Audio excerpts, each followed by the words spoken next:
Урматтуу Камчыбек, ар кандай норма этикасын кармап кылыксынып, кыдырышайбы? Сиз деп отурбастан Камчыбек сен деп эле кайрыла берейин. Тем более сенден улуу адам болгонум үчүн деле.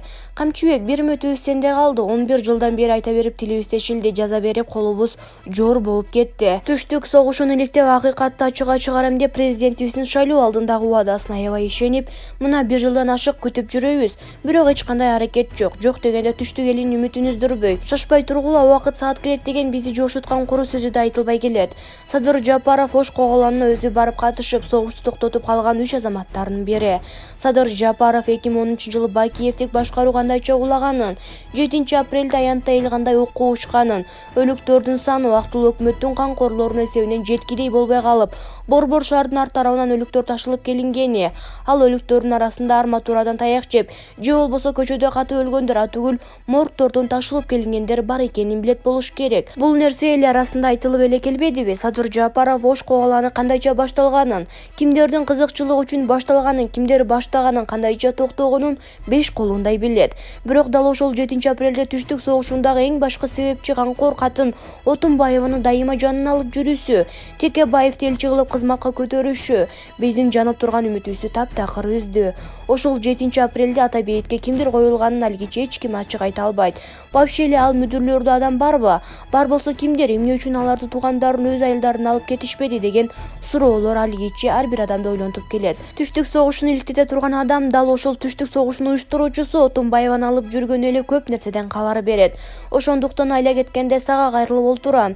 Түштүк согушун сендей билген адам жок. Сен болбосоң түштүк согушу андан да апат кыргынга айланып кетмек. Биз түштүк эли үчүн ошол согушту баштагандар, башталган согушту токтотуп калгандын ордуна борбордо ячейканы уурдап тоногондор, Бакиевдин атасынын короо жайынын жанындагы кыргыз желек илинип турган кыргыз үйүн өрттөгөндөр, Ош шаарынын руинага айланткандар эч бир күнөөсү жок. Ак үйгө митинг кылып барышпай, бийлик талашпай болгону Ордулуу Оштун бүтүндүгүн сактайм дешип, курман болгон адамдардын өлүмүнүн себепчилеринин аты аталып, элге ачык айрым айтылып, тарыхта кала тургандай болсун деген гана максат. Ал эми убактылуу өкмөттүн 14 шүмшүгүн атып бер, жертөлөгө камап сал деген эч ким жок. Ал жагын мыйзам чечет.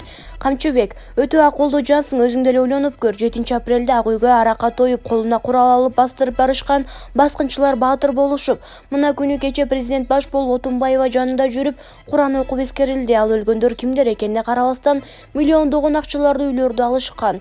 Ушул күнгө чейин деле мамлекетте доомат кылышып, милдетин артып келишет. Эстеликтер тургузулду Борбор шаарынын так ортосунда. Жолда барышып жалгандан болсо да ыйламыш болуп эскерип турушат. Ал эми түштүктө өлгөндөр как будто элге келген жугуштуу чумадан кырылышып, алардын өлүгү эч кимге керек эместей, эскерилбей, эстен чыгып калып кетсе боло бергенде элес калтырат. Алар эмне үчүн кырылышты? Алар деле бирөөлөрдүн чырактай баласы, Кудай кошкон жары, аскатоодой сүйгөн атасы экени эсибизден чыгып кетеби? Алар үчүн орнотулган Ош, Жалал Абад шаарларындагы эстеликтерге президент, экс-президенттер, Жээнбеков, Отунбаевалар барып койсо болбойбу? Түштүк элинин духу көтөрүп, жакындарын жоготкондор бир аз болсо да ички дүйнөсү тынчтык алып калышпайт беле? Башканы айтпаганда да Кадыржандын түбүнө жата калып, ошол согушту баштаган камкор Мырка өмүрүндө бир жолу түштүккө барып, өз өлтүргөн маркумдардын элесинен кечирим сурап койсо болмок. Кандай болгондо да, бул акмак катын 1,5 жыл башкарган өлкөнүн ичинде түштүк эли да бар эмес белек. Атамбаев бир убактарда түштүк элин бөлүп, Ташиев президент, Келдибеков премьер болуп башкара бергиле, мага түндүк жетет деп тантыраган сөзү ушул күнгө чейин өмүр сүрүп келе жаткандай сезилет. Камчыбек, сен эч нерседен жалканбаган, эч кимден коркпогон, жүрөгүңдүн жалы бар жигитсиң. Ошон үчүн 100 000 деген түштүк эли Курманбек стадионуна топтолушуп сени элдик баатыр деп жарыялаганбыз. Ошон үчүн 2010-жылдагы түштүк тополоонун аягы барып сары баштарга такалган күндө да сен аягына чыгарасың деп чоң ишеним калды. Текшерилбей калып кетсе деле эч нерсе болбойт, бирок жылан чакпай, жылкы теппей, бийликти басып алам дешип башкалардай курал көтөрүшүп, Ак үйгө барышпай, сырттан душман басырып келбей, же болбосо жоо чалышта бөөдө каза болбой, жөн эле 14 штук сасыган чөө бөрүлөрдүн жеке баштарынын кызыкчылыгы үчүн өлүп кеткендердин арбактарын кантебиз? Сен башкарган өлкөдө акыйкат бурмаланып, акыркы 11 жылдан бери тарых жалгандарын жазылып жатса, сен мындан ары ошонун баарын көрмөксөн болуп алга жыла аласыңбы? Туура, досуң өкөн кыргыз эли үчүн аска зоодо эмгек кылдыңар. Кумтөрдү алганыңарды өзү эле Кыргызстандын тарыхындагы айтып бүткүс чоң окуя болду. Башка иштериңерди эле көрбөдүк дегендер көр болуп калат. Бирок 2010-жылдагы кылымдарды карыткан кыянат иштерге, кылмыштарга көз жумуп алга жыла албайсыңар. Жалал Абадка өз туулган жерине барган сайын ошол сен баскан жерлерди 2010-жылдагы азаптын запкысын жегендер кадам сайын кездешет. беришет. Мүмкүн алар мени окшоп ачык айта алышпай жаткандыр, бирок ар бир түштүк жаранынын ички дүйнөсүндө мен жогоруда жазгандар бар. Буга ишенип кое бер. Сенден аябай үмүтүбүз зор, ишиңе ийгилик. Биз сыймыктанган эл баатыры Камчыбек Ташиев деп Шамурза Бөрүкулов өзүнүн Facebook баракчасына жазды. Эл чындыкты билсин. Эми окуучулар 12 жыл окуйбу, анын пайдасы жана артыкчылыгы кандай? Билим берүү жана илим министрлиги Кыргызстандагы мектептер эмне себептен 12 жылдык окууга өтүшү керектигин түшүндүрдү. Министрлик бул ийне жүйүнө чейин ойлонулган чечим экенин белгилеп, себептерин тизмектеп берген. Бул демилгенин артыкчылыктары 12 жылдык мектеп жалпы дүйнөлүк тренд. Дүйнөнүн 136 өлкөсү, АКШ, Сингапур, Финляндия, Грузия, Казакстан жана башка балдарын жана жаштарды дал ушундай ыкма менен окутат. Эгерде балаңыз Кыргызстанда мектепти аяктагандан кийин андан ары чет жакта билим алуу үчүн окууга тапшыра турган болсо, бул ыкма ыңгайлуу.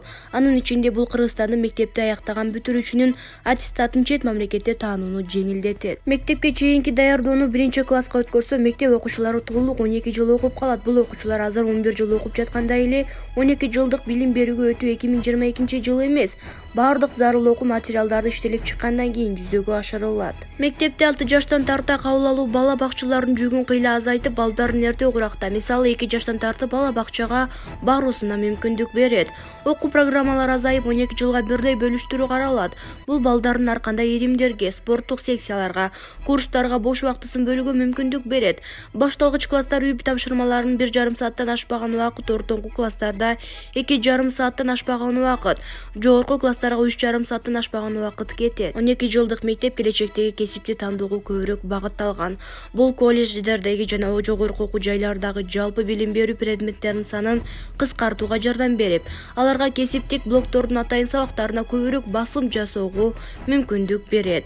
12 жылдык мектепте 3 айлык же 6 айлык кесипке даярдоо курстарын өтүп, кошумча кесипке ээ болуусуна убакыт болот. Албетте, каалоосуна жараша, эгер жаштарга мектепти аяктагандан кийин үй бүлөлүк жагдайга жараша дароо эле эмгек базарына чыгуу зарыл болсо, аларга жардамы тиет. Эл чындыкты билсин.